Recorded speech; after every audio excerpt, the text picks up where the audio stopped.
Sebenarnya didirikannya sebelum. Oh, malah sebelumnya? Sebelum ada perhelatan waktu itu konvensi di salah satu partai begitu ya. Turun tangan itu sudah berdiri. Dengan ide tadi, kandidat yang mendatangkan masanya tidak pakai uang. Tetapi pakai ajakan dan gagasan, yaitu adalah Anies Baswedan.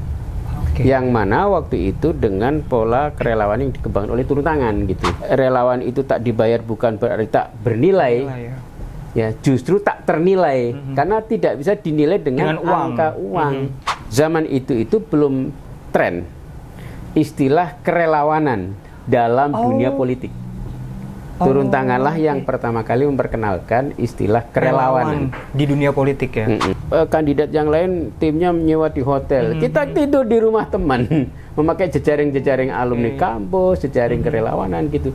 Jadi sebegitunya sehingga militansi terbangun. Anak-anak muda yang kita lahirkan, yang kreatif, yang membangun portofolio ini, kemudian dipaksa harus berkompetisi dengan orang-orang yang instan, yang punya duit banyak. Hanya dirusak semuanya. Ya. Sekali relawan, selamanya menjadi relawan. Ya nggak sih, Mas? Kalau diturunkan gitu. Kalau bisa mengajar apa? Setahun mengajar sambil menginspirasi. 11 tahun bukanlah usia yang singkat bagi sebuah organisasi atau komunitas.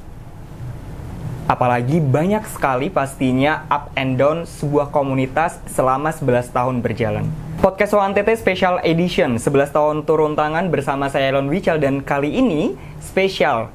Saya sudah bersama dengan Kozin Amirullah, pembina sekaligus co-founder dari Gerakan Turun Tangan. Selamat sore Mas Kozin. Selamat sore. Gimana nih kabarnya Mas Kozin? Selalu segar dan semangat. Mas Kozin sehat kabarnya Mas? Alhamdulillah sehat selalu. Okay. Sehat selalu. Mas Kozin, spesial di usia 11 tahun turun tangan saat ini, Leon mau sedikit ngajakin flashback nih. Dulu di tahun 2013 nih tepatnya didirikan turun tangan oleh founder kita Anies Baswedan. Itu tujuannya buat apa sih Mas turun tangan sebenarnya? Iya, jadi tujuannya itu ya seperti namanya. Jadi ingin turun tangan, ngajak orang untuk sama-sama turut campur ya, ikut ngurusin masalah-masalah yang ada di sekitarnya. Just as simple as that. Jadi kalau ada teman lagi kesusahan ya dibantu. Kalau ada birokrasi yang rumit ya bantu di permudah. Kan begitu. Jadi sederhana itu sebenarnya ide awalnya ya, untuk ngajak anak-anak, terutama ini anak-anak muda, untuk bareng-bareng ikut ngurusin, tidak hanya ngurusin diri sendiri, tapi juga ngurusin sekitarnya, begitu, ngurusin masyarakat. Oke, ada suatu hal yang pernah Mas Kozin lihat sebelum mendirikan turun tangan, oh ternyata dengan turun tangan ini, orang bisa ikut andil loh dalam menuntaskan permasalahan yang dihadapi. Nah, mungkin Mas Kozin pernah melihat atau mungkin mengalami permasalahan seperti itu? Iya, jadi sebenarnya dulu bayangannya itu kita punya platform. Nah, sekarang banyak platform. Zaman itu kan belum ada tren kayak sekarang punya sosmed yang begitu ramai gitu ya. Jadi dulu kita ngebayangin ada sebuah platform digital yang itu bisa membuat semua orang itu terlibat dan kemudian rame-rame mempermasalahkan kalau ada masalah. Gitu. Kalau sekarang itu diviralkan. Dikit-dikit viral gitu ya Mas? Nah, diviralkan supaya kalau ada masalah itu akhirnya orang punya atensi untuk nyelesain begitu. Nah, dulu kan belum ada istilah viral. Istilah relawan apa itu belum ada. Jadi dulu bayangannya begini, misalnya lo di tengah jalan kan suka disemprit polisi tuh. Iya. Ya Terus kan? langsung viralin. Tanyain SIM-nya ada, nanti nggak ada lagi, dicari lagi kesalahannya gitu. Nah itu dulu as simple as ya udah videoin aja, lalu sebar ke semua orang biar tahu gitu, lalu rame-rame. Nah kalau itu kan sekarang udah biasa ya begitu. Kalau zaman itu ya masih belum ada tren begitu. Jadi turun tangan itu begitu. Terus kalau misalnya ada bencana, ya ayo ada satu bencana di mana ada yang terkena, rame-rame kita kabarkan tentang bencana itu supaya orang ikut rame-rame turun tangan begitu. Termasuk juga ketika ada teman-teman yang baik yang mau menjadi pemimpin, ya ayo rame-rame chip in untuk membantu, ya membantu supaya orang-orang yang baik itu bisa menjadi pemimpin. Oke. Sederhana itu. Ngomongin orang baik yang didorong untuk menjadi pemimpin. Nah, berdasarkan sejarah ini kan turun tangan didirikan pada saat founder kita Anies Baswedan itu menjalani yang namanya konvensi capres dari Partai Demokrat. Nah, ada nggak sih kaitannya turun tangan dengan politik saat itu, Mas? Sebenarnya didirikannya sebelum. Oh, malah sebelumnya? Sebelum ada perhelatan waktu itu konvensi di salah satu partai begitu ya. Turun tangan itu sudah berdiri dengan ide tadi. Jadi tidak hanya sekedar ide politik, tetapi ya ide di situ ya sosial masuk, pendidikan juga masuk, kebudayaan masuk, lingkungan masuk, termasuk politik begitu. Jadi sebenarnya sudah berdiri sebelum adanya perhelatan kompetisi ya di dalam sebuah partai waktu itu. Tetapi kemudian di tengah jalan ada kompetisi politik itu. Ada kesempatan yang itu. Kemudian founder utama dari turun tangan ikut bertarung di situ, sehingga kemudian kita punya medium untuk gagasan-gagasan dari turun tangan itu bisa mendapatkan audiens yang lebih luas. Karena biasanya dalam peristiwa perhelatan politik orang semua pay attention kepada peristiwa itu, sehingga kemudian kita bisa menyampaikan gagasan-gagasan tentang kerelawan di turun tangan itu dengan audiens yang lebih luas lagi begitu. Nah, itu akhirnya rame lah gagasan turun tangan itu berkembang. Menyebar ke berbagai daerah. Oke, nah pada saat itu kan ramai yang namanya tagar atau tagline relawan 0 rupiah atau relawan tidak dibayar, dan bahkan hingga sampai saat ini itu tagline tersebut masih membekas nih, khususnya bagi relawan-relawan senior atau yang baru-barusan bergabung dengan turun tangan. Sebenarnya apa sih makna dari relawan 0 rupiah itu sendiri? Iya, jadi saya cerita background ketika tadi ada perhelatan politik. Lalu bagian dari turun tangan ikut berkompetisi, maka kita bisa mengetengahkan sebuah proses dukungan terhadap seseorang yang ikut dalam kompetisi politik itu dengan mengandalkan kerelawanan. Kan biasanya waktu itu ya sampai sekarang juga masih marak ya, orang ketika berkompetisi maka dia harus punya uang banyak. Lalu uang itu dibagi-bagi untuk mendatangkan supporter. Oh, supporternya dibayar ya? Iya, supporternya dibayar kan gitu. Kalau sekarang ya mungkin supporternya tidak hadir secara fisik, tetapi dalam bentuk buzzer di online. Di zaman itu kan belum ada. Jadi ya, misalnya ketika ada debat, masing-masing kan harus bawa orang nih. Waktu itu debatnya kan sama, keliling di berbagai daerah ya. Antar 11 kompetitor waktu 11 partisipan ya. Kemudian ada debat di Maluku, di Bandung, di berbagai kota itu. Setiap debat kan harus ada masanya ini masing-masing supporternya. Nah, di antar 11 itu satu-satunya kandidat yang mendatangkan masanya tidak pakai uang. Tetapi pakai ajakan dan gagasan, yaitu adalah Anies Baswedan. Yang mana waktu itu dengan pola kerelawan yang dikembangkan oleh turun tangan gitu. Sehingga ketika orang datang itu memang murni karena ingin mensupport gagasannya begitu. Nah, itu yang akhirnya rame dan akhirnya orang mengenal, oh kalau relawannya Anies itu relawan turun tangan itu memang nggak dibayar begitu ya. Relawan 0 rupiah begitu. Jadi akhirnya berkembang ya, relawan 0 rupiah itu bukan berarti relawan itu tak dibayar, bukan berarti tak bernilai, ya justru tak ternilai karena tidak bisa dinilai dengan angka uang, sehingga value-nya sangat tinggi karena ya makanya menjadi tak ternilai begitu. Nah, itulah istilah relawan 0 rupiah itu akhirnya berkembang. Nah, apakah relawan 0 rupiah itu tidak kontribusi? Ya kontribusi mereka kan gitu.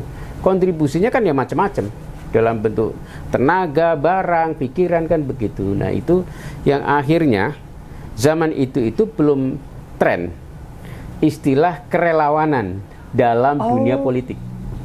Turun tanganlah yang pertama kali memperkenalkan istilah kerelawanan di dunia politik ya.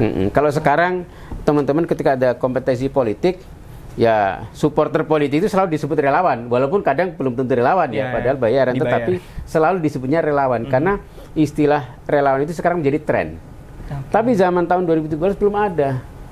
Turun tanganlah yang memperkenalkan itu.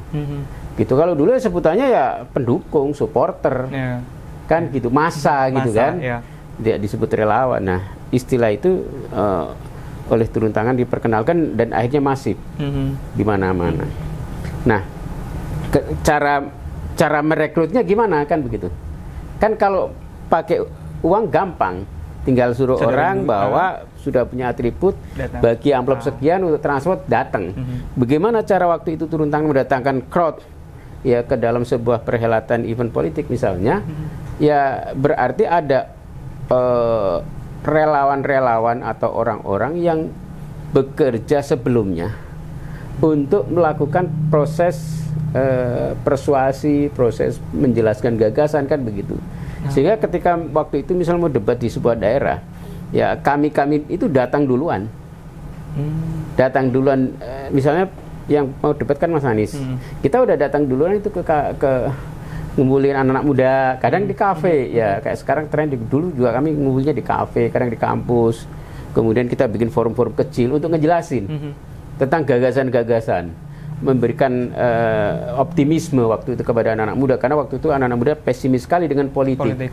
Karena melihat politik itu sesuatu yang jahat, penuh intrik ya, siasat begitu. Lalu kita kasih penjelasan yang logis bahwa ya kalau Anda selalu nggak mau masuk politik, maka selamanya politik akan diisi orang-orang jahat kan gitu. Kita kasih pertanyaan balik, kalau politik dianggap jahat, bisnis dianggap baik apa jahat? Jadi dosen di akademik baik apa jahat? Kan kembali kepada orang-orangnya kan begitu ya. Jadi di bisnis juga ada orang jahat, di dalam pendidikan juga ada orang jahat. Di dalam sektor keagamaan juga ada orang jahat yang menggunakan agama untuk kejahatan kan begitu. Jadi ada di mana-mana, maka tergantung orangnya. Artinya apa? Jadi ya di dalam politik pun kalau kita bisa mensuplai orang-orang baik masuk politik, maka politiknya akan baik begitu. Nah, waktu itu kita yakinkan kepada anak-anak muda bahwa ya Anda lah calon-calon supplier untuk, karena Anda orang baik, maka Anda harus berani running kan begitu ya. Nah, itu waktu itu kita tawarkan gagasan-gagasan begitu. Sehingga akhirnya anak-anak muda yang tadinya takut, tadinya a priori terhadap politik mulai terbuka, tertarik gitu ya. Dan kemudian kita punya gerakan, ya udah kalau ada anak muda yang mau masuk politik, kita dorong rame-rame gitu kan. Ya, gitu. Oke. Berarti kan zaman dulu kan susah banget untuk melakukan kampanye digital secara masif, nggak kayak sekarang. Berarti yang dilakukan oleh turun tangan pada saat itu adalah lebih kepada cara persuasif ya ke anak muda, bukan cara ngasih duit itu tadi ya Mas? Enggak, kita sama sekali nggak ngasih. Jadi kita itu keliling betul. Dan tahu nggak ketika ke daerah itu, karena kita memang benar-benar terbatas anggaran, kan ketika ke daerah kadang butuh mobil, pinjem mobil teman. Kadang kan kalau kandidat yang lain timnya menyewa di hotel, kita tidur di rumah teman, memakai jejaring-jejaring alumni kampus, jejaring kerelawanan gitu. Jadi sebegitunya sehingga militansi terbangun. Saya kira militansinya relawan Anies yang sekarang terbangun itu bukan hanya sekarang, dari dulu pun memang sudah terbentuk sudah terbangun, mungkin dalam skala yang lebih kecil. Dan sebenarnya kan apa yang terjadi sekarang adalah akumulasi ya, gagasan-gagasan tentang kerelawanan itu kita terus kembangkan, terutama di turun tangan, dan kemudian menyebar kemana-mana kan begitu. Dan ya alhamdulillah cukup mewarnai, begitu, cukup mewarnai di Indonesia begitu. Oke, Mas Kozin, 11 tahun ini kan bukan waktu yang sebentar bagi sebuah komunitas atau organisasi seperti turun tangan ini. Nah, selain aktivitas yang tadi Mas Kozin sebutkan, yaitu turun ke masing-masing daerah lalu beraudiensi dengan para pemuda, ada nggak sih aktivitas yang sampai saat ini mengenang atau memorable buat Mas Kozin? Yang non politik atau yang non politik? Yang non politik. Jadi begini ya, ketika ada perhelatan, itu kan seakan-akan kemudian turun tangan warnanya menjadi politik semuanya. Padahal sebenarnya tidak. Karena ketika ada perhelatan politik, aktivitas-aktivitas turun tangan yang non politik tetap jalan. Yang sosial, pendidikan. Dan kalau mau diprosentase, misalnya kita bikin grafik itu 100% aktivitas turun tangan itu justru yang mayoritasnya itu justru sektor pendidikan. Baru sektor sosial, baru sektor lingkungan, baru politik. Dan konteksnya adalah political education kalau diturun tangan, kan pendidikan politik begitu. Nah, sehingga ketika ada peristiwa politik, maka kemudian yang dominan misalnya muncul di media adalah aktivitas politiknya, sesungguhnya yang aktivitas lainnya itu tetap jalan. Maka ketika ada peristiwa bencana alam, earthquake gempa bumi, tsunami apa sebagainya, itu ketika media dan dominasi berita adalah tentang kebencanaan, maka orang lebih melihat turun tangan dalam sisi yang sosialnya. Kemanusiaannya. Saya kasih contoh misalnya waktu itu ada gempa di Palu, di Lombok gitu ya, di Padang. Itu turun tangan kelihatan sebagai sebuah seperti lembaga filantropi, seperti lembaga sosial kan begitu. Karena memang kegiatan sosial yang dominan. Turun tangan sampai bikin camp di sana, saya datang sampai ke pelosok-pelosok gitu ya. Bikin pendampingan untuk para korban. Kita bikin waktu itu namanya recycle house. Jadi turun tangan punya temuan memanfaatkan bahan-bahan dari bekas yang kena bencana itu untuk di-rebuild ya, dibangun kembali menjadi rumah baru yang sebenarnya bahannya dari bahan-bahan yang lama sehingga sangat hemat. Kemudian turun tangan bisa mendatangkan teman-teman dari luar negeri untuk mengirim bantuan ya, dari Malaysia, dari Singapura untuk mengirim. Itu yang dikerjakan juga oleh turun tangan begitu. Jadi justru di luar yang peristiwa-peristiwa politik, turun tangan itu juga banyak peristiwa-peristiwa non politik. Pendidikan paling banyak. Malah paling banyak ya Mas itu. Turun tangan itu selalu ada di daerah itu inkubasinya. Kan turun tangan sebagai sebuah platform yang kemudian melakukan pendidikan dan perkaderan sehingga melahirkan inkubasi di daerah-daerah. Di daerah. Gerakan-gerakan baru yang belum tentu pakai nama turun tangan lagi. Jadi seperti beranak pinak. Ya kayak dalam bisnis itu seperti startup. Ya kan? Nah, kemudian ketika muncul gerakan-gerakan baru, maka banyak sekali di berbagai daerah itu muncul gerakan-gerakan di bidang pendidikan. Ada taman baca, ada yang bahkan sampai sekarang ada anak turun tangan yang aktif ngajari orang yang sedang ditahan misalnya di penjara. Itu ada yang bikin yayasan untuk taman baca. Banyak sekali dan itu terus menerus beranak pinak begitu. Nah, ini yang saya sampai sekarang itu berkesan. Karena apa? Karena kita itu nggak stagnan. Turun tangan itu tidak statis. Dan turun tangan mampu menghadirkan sebuah spektrum baru di mana anak muda yang ketika dia berpolitik tidak hanya berpolitik saja. Dia juga melakukan aktivitas sosial, dia juga melakukan aktivitas yang berhubungan dengan lingkungan, sehingga politik yang dia bawa adalah politik sosial, politik lingkungan. Bukan politik gagasan, gitu ya. Bukan politik transaksional kan begitu. Nah, itu yang menurut saya kita merasa ya walaupun belum sepenuhnya berubah, tapi ada perubahan dalam kultur berpolitik. Ya, walaupun belakangnya di ujungnya memang dirusak kembali ya, tetapi ya kita nggak boleh menyerah, kita harus terus menyampaikan gagasan tentang politik bermartabat gitu. Begitu. Nah, bagaimana memandang politik dalam perspektif turun tangan? Maka begini, jadi turun tangan itu kenapa juga kegiatannya tidak hanya politik? Karena politik itu adalah proses kompetensi untuk melahirkan pemimpin. Dia akan memimpin dan ketika dia memimpin maka dia punya political position. Proses menuju ke sana itu tidak boleh serta-merta tahu-tahu dapat suara banyak lalu duduk. Nggak boleh. Maka turun tangan memfasilitasi anak-anak muda untuk berproses ke sana mulai dari awal. Membangun portofolio. Kalau Anda akan elected to be a leader in the political position, maka Anda harus mengebangun portofolio Anda di masyarakat yang menjadi alasan masyarakat itu memilih Anda itu apa. Harus ada proses awal. Harus ada proses awal. Jangan sampai orang sekeliling Anda atau masyarakat itu memilih Anda hanya karena ditawarin uang atau dikasih iming jabatan. Itu yang merusak sebenarnya. Yang merusak politik di Indonesia itu adalah ketika orang memilih berdasarkan iming-iming material. Nah, seringkali para politisi ingin menempuh jalan pintas. Dia sediakan uang yang banyak, lalu dia bagi-bagi, dia minta suara. Nah, sesungguhnya kalau mau prosesnya yang bagus untuk bisa melahirkan pemimpin, karena untuk melahirkan pemimpin di era demokrasi ini nggak mungkin nggak melalui proses politik. Maka kita harus membuat path ya, rute. Rutenya apa? Ya, anak muda kemudian harus membangun portofolio di masyarakat, membangun masyarakat, memberikan kontribusi ya, entah itu bidang pendidikan, sosial. Dia harus turun tangan dalam arti yang luas ya, bukan sebagai. Jadi dia harus peduli. Lalu ketika kepedulian itu dirasakan oleh makin banyak masyarakat meluas, maka masyarakat akan merasa bahwa saya ingin mempercayakan suara saya atau saya ingin angkat Anda jadi pemimpin mewakili kami. Kenapa? Karena saya percaya. Bukan karena duit. Bukan karena uang. Saya percaya Anda sudah berbuat lama begitu. Jadi memang prosesnya panjang. Gitu. Anak muda harus berani begitu. Ya pasti akan berjibaku. Dia akan mendedikasikan dirinya untuk ngebangun gerakan baru ya, melakukan proses pioneering perubahan di masyarakat. Ya kan, advokasi, edukasi kan begitu, empowering, baik itu empowering di bidang ekonomi maupun yang lainnya.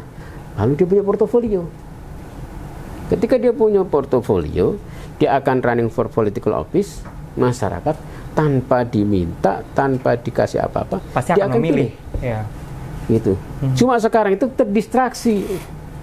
terdistraksinya anak-anak muda yang kita lahirkan, yang kreatif, yang membangun portofolio ini, kemudian dipaksa harus berkompetisi dengan orang-orang yang instan, yang punya duit banyak, hanya dirusak semuanya. Seringkali anak-anak kita nggak bisa jadi, hanya karena urusan, ya tadi istilahnya tuh ada serangan fajar, ada diguyur istilahnya kan, dikasih sembako kan begitu. Nah ini yang jadi problem. Maka kita nggak boleh lelah, kita nggak boleh capek. Satu sisi kita memang harus terus melahirkan anak-anak muda yang berintegritas, punya track record baik. Ini sisi lain, kita harus bergerak bagaimana caranya memangkas, meminimalisir pola-pola politik yang memakai cara-cara transaksional itu. Begitu. Once ini kita bisa meminimalisir, ya 100% sih nggak bisa, ya namanya dunia ya. Tetapi kita minimalisir, maka anak-anak muda, ya calon-calon pemimpin berkualitas itu bisa melenggang. Dan ketika anak-anak berkualitas muda, berintegritas melenggang jadi pemimpin, betapa Indonesia itu akan panen oleh pemimpin-pemimpin yang berkualitas. Lalu ketika udah punya pemimpin berkualitas, ya rakyat berkualitas, negara jadi jaya, maju begitu. Itu yang diharapkan kan begitu. Oke, Mas Kozin, pasti udah banyak banget up and down-nya turun tangan nih selama 11 tahun turun tangan berdiri. Nah, sebagai seorang co-founder, kita melihat bahwa banyak banget komunitas atau organisasi yang 5 tahun udah jaya, terus cabut dari co-founder, terus keluar udah nggak membersamai si gerakan atau komunitas itu. Nah, kenapa Mas Kozin bisa bertahan sejauh ini? Apa mungkin ada value tersendiri dari sosok founder kita Anies Baswedan yang memang selalu Mas Kozin pegang, atau ada hal lain yang pengen Mas Kozin sampaikan? Ya, kita ngopi dulu aja dulu. Siap. Ngomongin yang value-value ini agak berat soalnya. Agak berat. Makanya kita entengin sama kopi pejuang. Kita entengin ya, kita minumnya kopi pejuang karena kita memang para pejuang.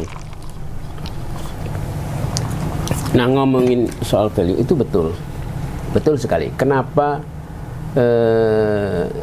kita begitu bisa lama konsisten di dalam jalan pergerakan ya di turun tangan ini?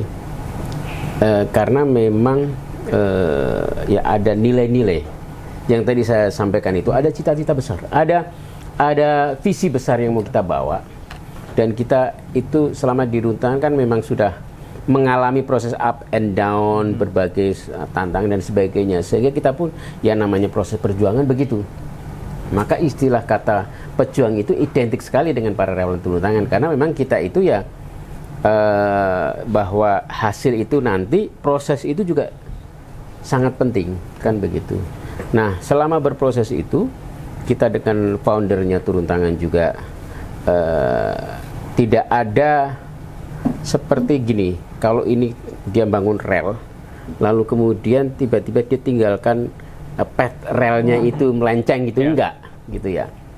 Padahal banyak peristiwa-peristiwa yang memungkinkan yang bersangkutan untuk melenceng gitu ya, tetapi enggak, kita pegang rel ini yang sudah dibangun ini. Rel apa? Rel tentang integritas, gagasan, tentang Indonesia ke depan, mencintai Indonesia tanpa syarat. Itu yang konsisten, tidak hanya ketika di ranah publik saja, bahkan di ranah keluarga, di ranah private, itu konsisten. Nah, itu yang saya sebut dengan integritas, terintegrasi. Jadi kehidupan kita ini baik di publik maupun di private ya begitu, memang begitu. Itu menjadi pakem yang utama ya. Okay. Nah, kita ini kan rasain betul ya proses interaksi dan memang akhirnya kita menjadi apa? Ya, itu jalan kita. Itu jalan kita. Kita nggak tahu akan selesai sampai kapan, kan begitu ya. Tetapi bahwa sesungguhnya dalam proses perjuangan panjang ini kita sudah berkali-kali mengalami dan merayakan kemenangan-kemenangan kecil. Nah, itu yang harus kita pandai-pandai untuk merecognize, menghargai kemenangan-kemenangan kecil itu, mensyukurinya, supaya apa? Supaya kita nggak lelah. Tadi saya cerita misalnya banding comparing to 2013 sampai sekarang, itu ada proses perubahan di mana model kerelawanan itu mengemuka. Dulu nggak ada istilah namanya viral itu untuk melakukan resolusi sebuah masalah bareng-bareng. Sekarang ada itu begitu ya. Jadi ya itu adalah kemenangan-kemenangan kecil. Dan kemudian melihat sekarang begitu banyaknya gerakan-gerakan baru yang lahir baik directly maupun indirectly dari inisiasi turun tangan, itu sebuah bagian tersendiri bagi saya. Sehingga kami pun, tentunya bukan hanya saya ya, teman-teman yang seangkatan saya itu, saya kira mereka masih merasa ada emotional attachment dengan turun tangan, walaupun mungkin sudah bekerja di mana, sudah berkarir di mana, begitu ya, itu masih tetap itu terattach ya, nilai-nilai itu. Oke, kenapa bisa terattach? Kayaknya cocok banget dengan tagline sekali relawan selamanya menjadi relawan. Ya nggak sih, Mas? Kalau di turun tangan gitu. Kalau Indonesia Mengajar apa? Setahun mengajar seumur menginspirasi. Kayak mirip-mirip dengan Indonesia Mengajar ya. Sekali relawan kali seumur menjadi relawan. Yes, benar-benar, karena nggak ada yang namanya mantan relawan. Ya, kan, betul. Betul. Jadi karena kita sudah tercelup dan selamanya akan terwarnai oleh ide-ide gagasan dari turun tangan. Dan menariknya lagi, ketika di turun tangan itu tak sekedar hanya bicara soal idealisme, gagasan, wacana. Kita itu terbangun sampai ke level kultur, cara bertutur, cara logik berpikir. Itu kan kalau sesama relawan turun tangan bisa saling tahu. Kamu misalnya jalan kemana gitu ya, ngobrol, ketemu orang di kafe gitu, ngobrol kira-kira setengah jam. Kalau dia sama-sama turun tangan, biasanya connect nih. Udah langsung ngeh ya? Kayaknya turun tangan gitu. Kenapa ya? Karena memang ada sistem yang nggak sadar, itu ada sistem nilai, value, kemudian kebiasaan, dan tema-tema dominan yang kita kembangkan itu kemudian masuk ke dalam alam bawah sadar masing-masing relawan kan. Yang udah terbentuk secara tidak sadar. Betul, itu tadi ya. Itu. Kedua, bahkan di antara para relawan itu sendiri yang kemudian membangun keluarga. Ini kan yang menjadi cinlok, banyak yang cinlok. Akhirnya membangun keluarga baru begitu. Ini kan berarti akan turun-temurun ini. Iya kan? Nilai-nilai turun tangan pasti akan diturunkan di keluarganya. Akan diturunkan di keluarganya, di anaknya, kan begitu. Which is sebenarnya yang nilai-nilai itu ya nilai-nilai yang memang ya bagus untuk negeri ini begitu ya. Kan negeri ini juga dulu lahir karena value yang sebenarnya value seperti turun tangan tetapi dalam bahasa yang lain. ketika Indonesia memerdeka itu, emang yang membuat orang itu waktu itu mau berjuang memerdekakan Indonesia itu mau misalnya saya nanti kalau berjuang saya akan dapat jabatan ini. Enggak juga. Dulu orang mau memerdekakan Indonesia itu saya mau dapat kekayaan sih. Enggak ada itu. Dulu bahkan orang memerdekakan Indonesia itu ada yang sedang punya posisi itu di pemerintahan Hindia Belanda. Sedang jadi ningrat, dia turun kelas, dia bunuh diri kelas demi untuk memerdekakan Indonesia tadi. Bergabung dengan gerakan kebangsaan gitu. Artinya memang ya itu memang jiwa kerelawanan itu begitu. Kepeduliannya. Itu. Nah, kita coba bahas itu dalam konsep turun tangan ini sebenarnya kan kita meramu ulang dari nilai-nilai yang memang dimiliki oleh para founding fathers kita ketika memperjuangkan kemerdekaan Indonesia. Dan kemudian kita ramu ulang dalam konteks yang lebih kekinian. Nah, itulah gerakan turun tangan. Maka yang sesungguhnya dulu kita sering sebut sebagai pahlawan, ya, kan kita menyebut para founding father itu pahlawan. Ya sesungguhnya mereka tidak pernah menyebut dirinya sebagai pahlawan. Lalu kita labeli dia sebagai pahlawan. Tapi ketika mereka berjuang, ketika mereka berbuat memerdekakan Indonesia itu, mereka menyebut dirinya apa? Pasti relawan. Kami relawan. Atau bahasa istilah waktu itu pejuang.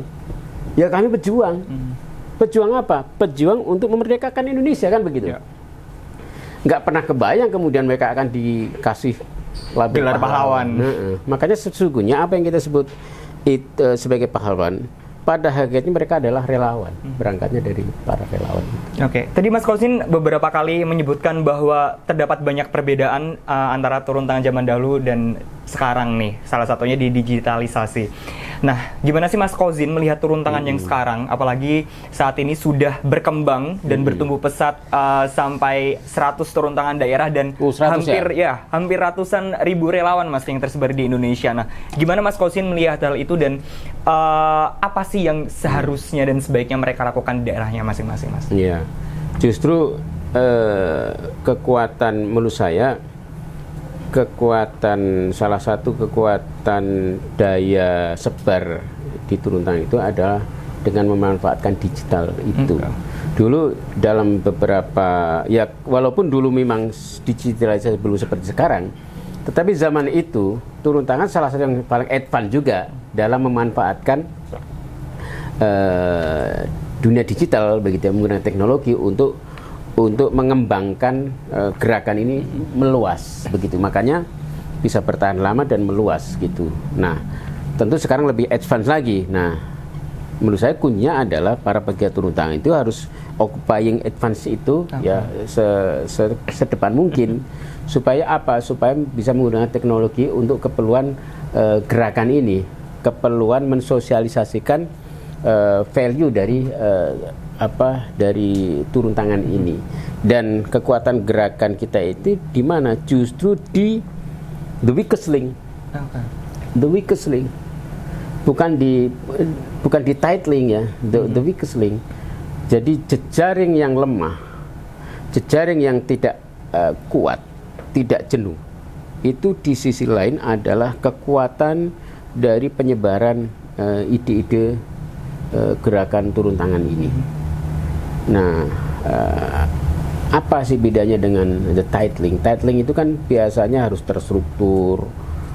Membayangkan tight link itu begini, kalau kita itu misalnya ikatan keluarga itu pasti tight. Atau ikatan alma mater itu pasti tight kan, jejaringnya udah saling kenal, sudah tahu pemikirannya kan begitu. Atau kita misalnya sebuah organisasi yang punya DPW dan sebagainya, itu pasti tight karena kuat, karena biasa saling kenal.